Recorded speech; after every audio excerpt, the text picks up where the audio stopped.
Hello everyone. आज मैं आपके लिए एक दिल को छू लेने वाली कहानी लाया हूँ, सच्ची दोस्ती की।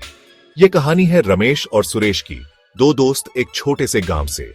रमेश एक गरीब परिवार से था, वो ईमानदार और मेहनती था। वहीं सुरेश एक अमीर व्यापारी का बेटा था, लेकिन उसने कभी अपने पैसों को अपने सर चढ़ने नहीं दिया। पूरे गांव में इनकी दोस्ती के चर्चे थे।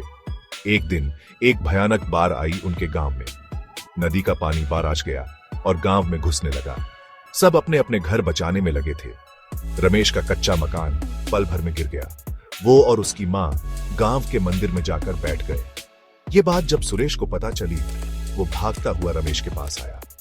वो रमेश को अपने घर ले जाने की जिद करने लगा, पर रमेश ने मना कर दिया। बोला, मैं अपने गांव वालों के साथ रहूंगा। जब तक सब सुरक्षित नहीं हो जाते, मैं नहीं जाऊंगा। सुरेश ने गांव वालों की मदद करने का सोचा। उसने अपने घर में सबको खाना और रहने की जगह दी। कुछ दिन बाद जब पानी उतर गया, तो जिंदगी वापस पटरी पर आने लगी। लेकिन सुरेश के कुछ रिश्तेदारों ने उसे रमेश जैसा दोस्त रखने से मना किया। बोले, अमीरों को सिर्फ अमीरों से ही दोस्ती करनी चाहिए। सुरेश के मन में भी शक पैदा हो गया और वो रमेश से दूरियां बनाने लगा। रमेश को दुख तो हुआ, पर वो चुप रहा। कुछ महीनों बाद सुरेश के पिता का व्यापार बहुत घाटे में चला गया। वो कर्ज में डूब गए और उन्हें अपना घर बेचना पड़ा। सुरेश के सारे अमीर रिश्तेदारों ने मुंह मोड़ लिया। तब रमेश आगे आया।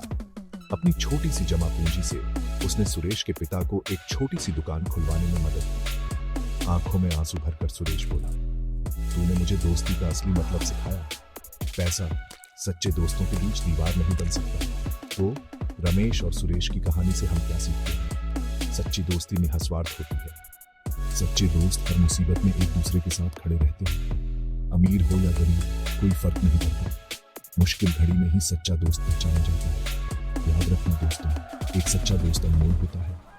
अपनी दोस्ती को संजो कर रखना और खुद भी वैसे दोस्त बनो जैसे तुम चाहते हो।